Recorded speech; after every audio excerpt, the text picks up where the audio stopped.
El jueves tenemos el parcial de teoría de la comunicación, así que te dejo un resumen con todo lo que vimos hasta ahora.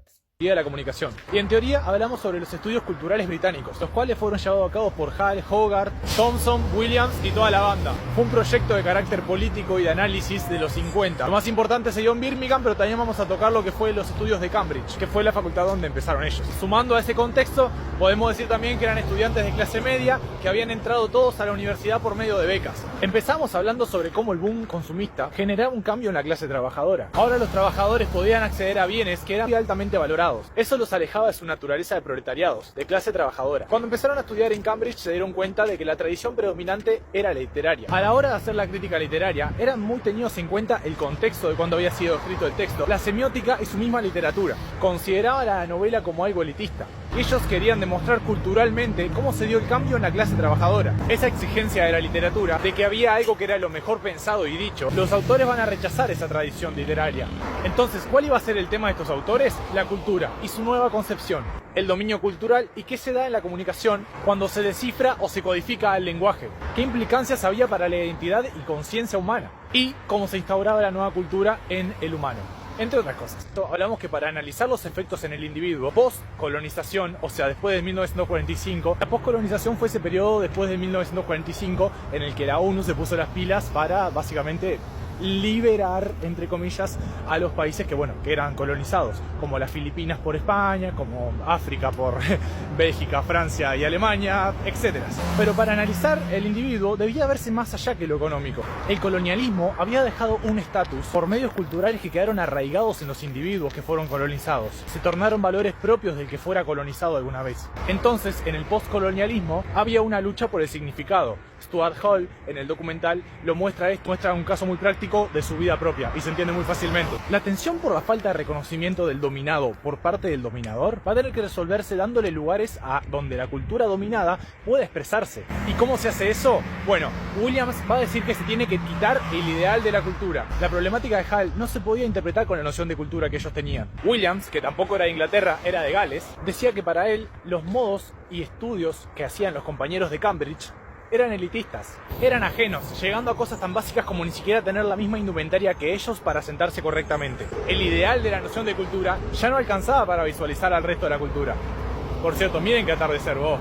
La cultura no era lo mejor que se decía ni lo mejor que se pensaba. Eso era lo que los valores clásicos querían imponer. El problema con los clásicos es que generaban un orden atemporal. Planteaban a la cultura como literal o cultura crítica. Planteaban a la cultura como un documental o como una crítica literaria. Y decían que el análisis de la cultura es la actividad de la crítica. La cultura, como disposición social, reparte valores en instituciones y en comportamientos cotidianos, además de en el arte. La visión antropológica del estudio de las etnias y de su cultura hace ver la importancia de los estilos de vida. Incorporándolo socialmente, aclara los valores y significados implícitos y también los explícitos de una forma de cultura particular. Pasa del ideal de los conceptos universales a la cotidianidad por el elemento documental, como forma de estudiar etnográficamente a una cultura. La idea es poder entender cómo el aspecto social y antropológico representa la identidad de una cultura, cómo afectan a la hora del cambio cultural y cómo intervienen las estructuras sociales. Vamos con la clase de teoría. Y en teoría de la comunicación hablamos primero sobre el paradigma culturalista de Williams. Volviendo un poco a lo que hablábamos en la clase pasada, para Williams no hay una configuración para analizar la cultura de una sola forma. La cultura es una experiencia vivida, interpretada y que dota de un sentido de identidad a una comunidad. El individuo es un agente y es una acción. Está sujeto como agente de su propia realidad. Y hay constantemente interrelaciones activas entre prácticas o elementos sociales que suelen estar desvinculados. Y su vínculo genera una forma total de vida. La cultura no es una práctica ni es una suma descriptiva de hábitos y costumbres, y está incorporada en todas las prácticas sociales. Los patrones de organización de la energía humana que se detectan revelándose es lo que llamamos cultura. Experiencia interpretada, vivida y definida. A eso lo va a llamar experiencia en la cultura Williams. La cultura es algo ordinario, y eso Williams se refiere a que genera un orden. Se emplea para referirse a una forma de vida en conjunto. Y hay dos aspectos, los significados y orientaciones conocidos. Los miembros de una comunidad han sido entrenados, y las nuevas observaciones y significados se ponen a prueba en la puesta en común de esos individuos. Él va a tener dos formas de ver la cultura con las que va a discutir. Primero con la visión idealista y civilizadora de la cultura. Después con las versiones marxistas clásicas, el determinismo económico, el reduccionismo y la superestructura.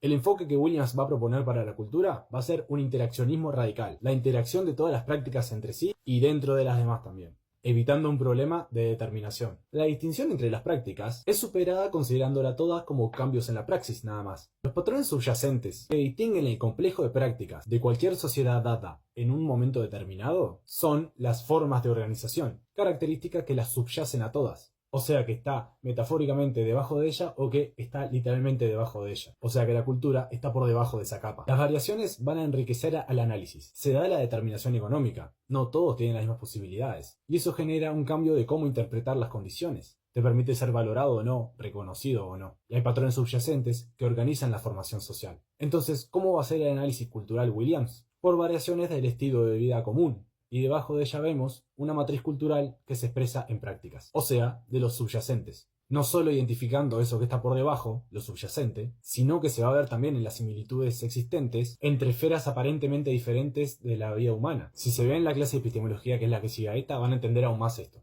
Ahí Williams va a determinar una estructura de sentimientos. Va a decir que la totalidad social es una formación atravesada e indeterminada, que va a tener significados con variaciones y una matriz cultural. La estructura de sentimientos forma parte de la totalidad social. Brota naturalmente en las personas y se expresa en las diferentes prácticas sociales. Son los sentimientos arraigados en la comunidad o en la sociedad. Y en teoría de la comunicación dimos un repaso sobre Stuart Hall, del paradigma culturalista, y pasamos a hablar sobre el paradigma estructuralista después. Como recordarán en la clase pasada, nos centramos en hablar sobre experiencia y cultura, que van a ser las nociones claves del paradigma culturalista. Había un interés en la lucha por el significado. El ser humano era enmarcado como un agente de su propio destino. Stuart Hall va a entender a la sociedad como la entendía Hegel. Está indeterminada y mediada por varios sistemas. Las variaciones de significados, distintas subculturas, van a diferenciar a los grupos política, social y económicamente. La estructura de sentimientos se compartía como la matriz dominante, generando un vínculo en común y significados compartidos. Ahora sí, pasamos al paradigma estructuralista. Se van a seguir las reglas que había planteado Saussure para una lengua, en la cual existía una coacción social. Si la lengua tiene estructura, entonces también se puede aplicar a los mitos, decía Levi-Strauss. Porque igual que la lengua, había elementos que no variaban en los mitos, permitiéndolos y dándoles significado. Iba a disponerse a analizar con la misma estructura que Saussure analizaba la lengua a los mitos. Y de esa idea, Althusser dijo que la formación social también se podía ver como ese tipo de estructura, como el sistema de lenguaje. Acá lo que va a pesar es la ideología, y se va a estructuralizar en las instituciones, permitiendo una forma de ser en la que los sujetos se van a sentir representados.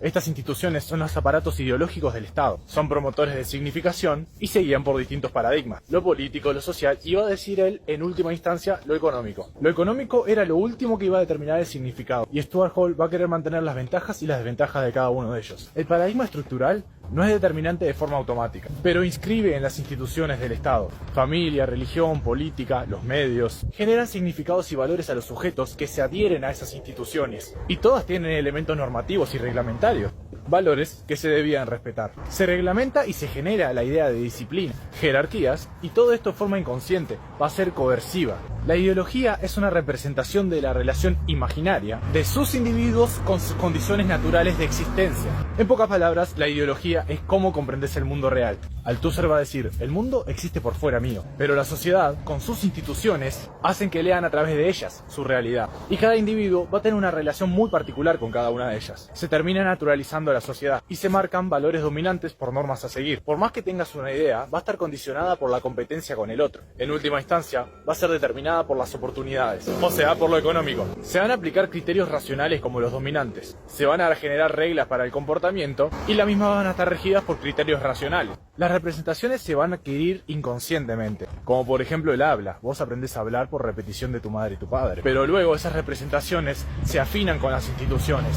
No es algo voluntarioso, te incorpora sí o sí, y así es como se adquiere la conciencia. No se analiza consciente y teóricamente a nuestras motivaciones, actuamos por la red de significados en la que como personas cobramos sentido.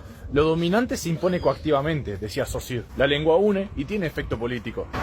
Si hay una lucha por el significado, se puede dar una revolución teórica. El mayor logro de una ideología es poder ocultar su propio mecanismo. Se disfraza de evidencia, de lo que nosotros llamamos sentido común. Para Althusser, por ejemplo, cuando alguien dice, las cosas siempre fueron así, es cuando esa persona se encuentra bajo el efecto más puro de la ideología. Porque la cultura es una experiencia vivida con sentido.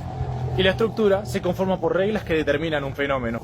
O sea, cuando alguien se enfrenta a una ideología en una institución por cierto tiempo y contexto determinado. No decidimos las estructuras de nuestra lengua materna conscientemente. Aprendemos lo que es normal, lo que es justo y lo que es natural. Y ahí entra la interpelación. ¿Cómo nos convertimos en sujeto? La sociedad es como un conjunto de reglas determinado en estructurarnos, recibido y llevado al individuo a través de instituciones. La estructura, o ideología, nos interpela y se transmite. Nos asigna así una identidad. Teoría de la comunicación. Y en teoría hablamos sobre codificar y descodificar el lenguaje televisivo. Pero esta codificación y decodificación va a servir para cualquier discurso realmente. Se va a abordar a la comunicación como sistemáticamente distorsionada. Stuart Hall, que es el autor que seguimos dando, va a decir que hay un cúmulo de significados que se construyen y van a luchar entre ellos. Va a haber unos dominantes y otros oprimidos. Y esos oprimidos van a ser los que van a luchar para ser los dominantes. Y plantea algo que no habíamos profundizado hasta ahora, que no existe comunicación humana sin distorsión. Hall va a decir que la comunicación humana es un proceso asimétrico. Para el análisis del proceso comunicativo, tengo que tomar en cuenta los mensajes audiovisuales de los medios institucionales, su lenguaje formal audiovisual y a la audiencia a la que va dirigido. A partir de eso, y tomando el paradigma estructuralista, el código de los mismos lenguajes audiovisuales también va a estar estructurado. Tiene el aspecto simbólico que se refugia en tocar la emoción de la gente, la de la audiencia. Era la parte emotiva que compartían los audiovisuales y la audiencia. Es estructurado, pero no cerrado, e incorpora la preocupación por las relaciones sociales. Gracias a esto es que se da el discurso televisivo, porque se dice también en cierto contexto, un hecho se convierte en historia cuando se ve atravesada por un discurso, y esa historia es un recorte, no solamente un recorte de la realidad, sino que además atravesada por un discurso particular. Se vuelven, por ejemplo, noticias con carga simbólica. ¿Por qué se eligen utilizar ciertas imágenes? Para poder así cargarle, por ejemplo, carga simbólica. Todo esto obviamente marcado por estructuras dominantes. Pero gracias a la distorsión, un individuo puede entender, a pesar de todas estas cosas que le mencioné, puede entender algo completamente distinto. Aún así esté muy estructurado. Y esto se va a extender a cualquier comunicación que cargue con contexto entre humanos. Esto se extiende a cualquier comunicación que cargue con contexto, signos, símbolos y esté enmarcado dentro de un contexto determinado.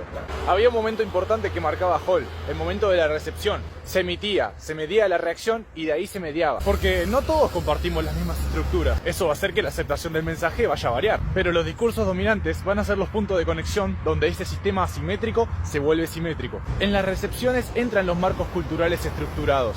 Esos mismos que van a conformar nuestra forma de ser. De esa forma, interpelando al humano y a su contexto. Cada uno lo va a hacer diferente. Dependiendo del bagaje cultural que tenga cada uno, se va o no a interpretar el mensaje. Entonces, un acto o hecho no puede significarse aislado. O sea, sacarlo del campo de significados estructurados. Y se da una lucha constante por el significado de esas cosas, que se da cuando los valores dominantes resisten a ser eliminados. Gramsci va a hablar de los valores hegemónicos y del consenso que se tiene que dar para que esa hegemonía exista. Son valores culturales que están inmersos en el valor común. Teoría de la comunicación. En teoría empezamos a hablar sobre la Escuela de Toronto, más específicamente sobre Harold A. Innis. Él definía la comunicación como un término muy amplio, pero ¿qué queremos decir por comunicación? Comunicación como un proceso circular. Mientras alguien quiera transmitir algo, la comunicación no se va a terminar. El receptor es quien va a terminar ese proceso de comunicación. Si el otro acepta mi forma de dominación, te va a dar esta comunicación. O la gestualidad juega en las formas de codificación, y que el receptor coagulaba el proceso de comunicación. Todo esto es lo que habíamos dado en los estudios culturales británicos. Pero Innis y la Escuela de Toronto van a decir, hablar de los medios de comunicación va a ser distinto a hablar de comunicación hasta ahora. ¿Cuál es la clave de lectura para que se dé una transformación cultural? El emisor no entra sí o sí con intención. El medio es el mensaje. El medio vamos a terminar siendo nosotros, nuestra época atravesado por medios. Y la problemática que él veía en esto es que iba a ser cada vez más difícil entendernos. El medio por el cual recibimos la información va a transformar nuestra visión del mundo, mucho más que el contenido que veamos en sí. Estos medios, que va a llamar él medios de transporte de información, van a transportar dicha experiencia, información, historias, cultura, entre otras cosas. Si identificamos al medio principal, vamos a identificar cómo se comporta esta sociedad. Dominar ese medio de transporte te va a dar poder sobre lo que se transporta. Esta dependencia del medio comunicacional va a obligar a que se dinamice la economía. Y la dependencia se genera por esa conexión de satisfacción de nuestras necesidades. Nos ponen más barreras para que si no consumís cierta cosa seas raro. Como por ejemplo alguien que no tenga celular hoy en día. Se preguntaba, ¿qué tan aceleradas se generan los vínculos con el otro? ¿Cómo había variado eso? ¿Y qué ha generado? La sensación de la tecnología da poder sobre una actividad.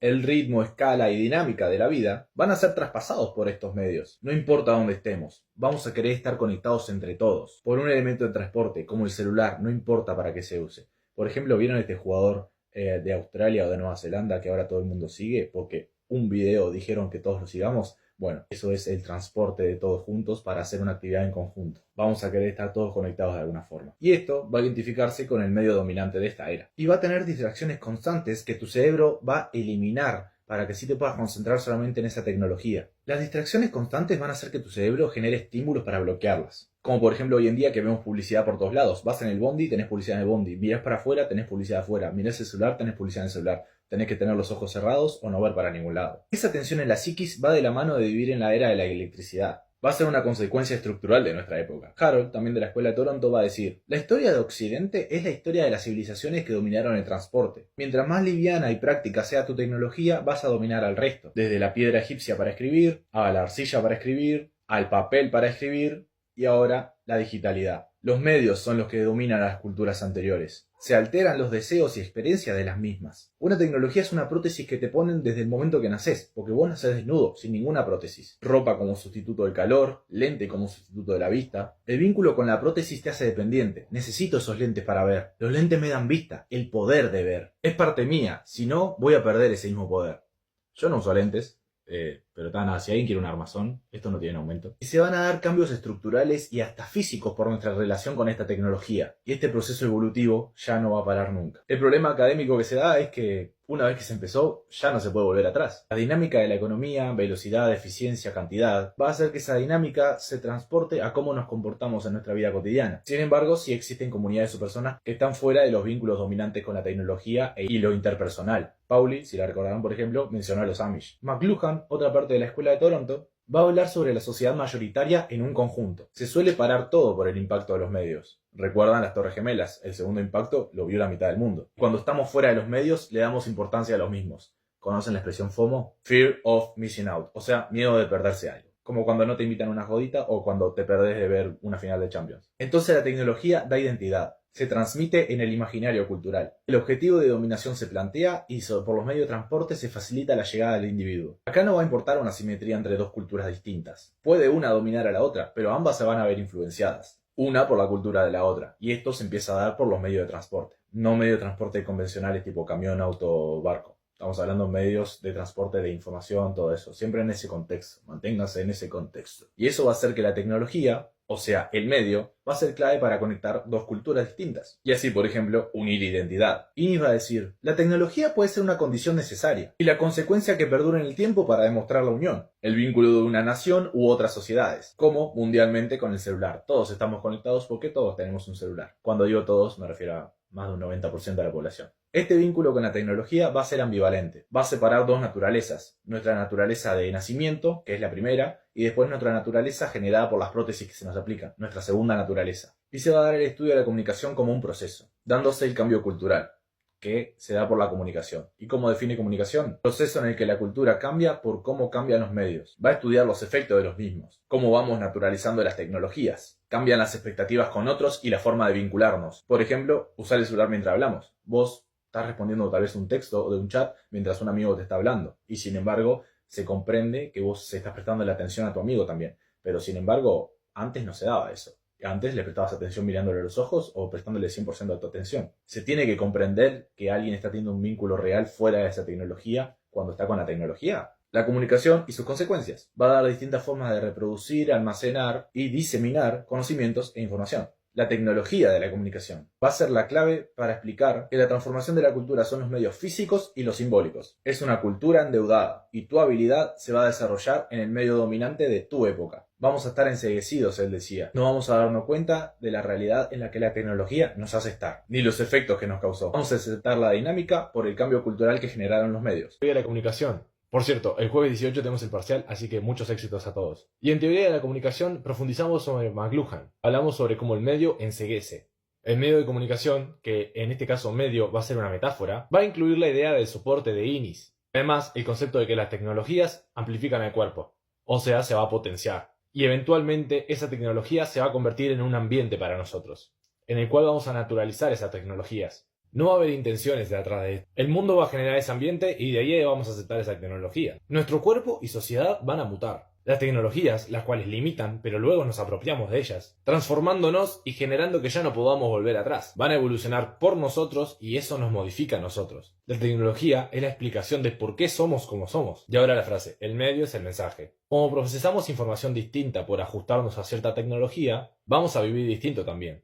Nosotros vamos a ser el mensaje del medio tecnológico. Habito un nuevo medio y la sociedad lo hace conmigo. Se van a habitar nuevos ambientes por las nuevas tecnologías, por ejemplo, cómo se dejó de habitar los cibers después de la llegada de los smartphones a nivel mundial, Y como va a haber gente que vivió con configuraciones distintas de tecnologías a las que hay actualmente, y esas tecnologías configuraron su manera de ser, les va a costar asumir que una persona con una configuración por otra tecnología vive y hace su vida. Cada vez se va a avanzar más rápido. Y cada generación, dependiendo de la tecnología que fue la que dominó, se van a diferenciar más marcadamente. Esto porque la evolución tecnológica se va a dar cada vez más rápido. Pensá en la diferencia tal vez entre tu padre y tu abuelo y en la diferencia que vos tenés con tu padre y vos. Un medio va a contener al medio anterior, siempre. Igual que la oralidad se traducía en la escritura. Tenía parte de oralidad la escritura. Habito un medio que me va a hablar de mí mismo. Y habló de la jerarquía que traduce la televisión. Si digo algo importante o quiero interpelar, miro a la cámara. No quiero que se cuestione la veracidad de la información que estoy dando. Se puede cuestionar a mí, pero nunca la veracidad de la información que estoy dando. Sin embargo, por ejemplo, en los programas de Chimento hablamos así. Y le preguntás al panelista así y el panelista responde mirándote a vos, no mirando a cámara. Pero, ¿qué es privado y qué es público? El código televisivo, que nos trae sus propios códigos, hace que recibamos información de distinta manera según cómo se nos es expresada. Podés no estar diciendo nada interesante, pero si lo presentás bien y trae un contexto detrás que te avala para ser habilitado en ese medio, la voz, lo gestual, la vestimenta, va a dar ese cuerpo al medio que transmite, el mismo modificando el sentido de lo que se diga. Pero un medio no puede traducir todos los sentidos. No se puede comparar dos medios para decir cuál es mejor o cuál es peor. Las culturas van a chocar. Un medio va a superar al otro y va a ser el dominante. Y el medio va a modelizar la conducta de nosotros. Nosotros somos los que crea el medio, el mensaje. Y ahí entra la pregunta, ¿en qué hemos mutado con el medio? La escritura, por ejemplo, es la primera manera de modelizar el comportamiento. Luego de aprender a escribir, al niño se los dota de abstracción y un control racional sobre las situaciones. La tecnología va a modelizar la conducta. Cómo entendemos el medio va a ser el mensaje también. El medio es la metáfora. Lo componen el soporte de lo que hablaba Innis, la liviandad o la pesadez y lo práctico que se volvía por eso. El ser una prótesis del cuerpo y de la psiquis me va a permitir ese vínculo con mi entorno y luego se va a convertir en mi naturaleza, haciéndome a mí el mensaje del medio.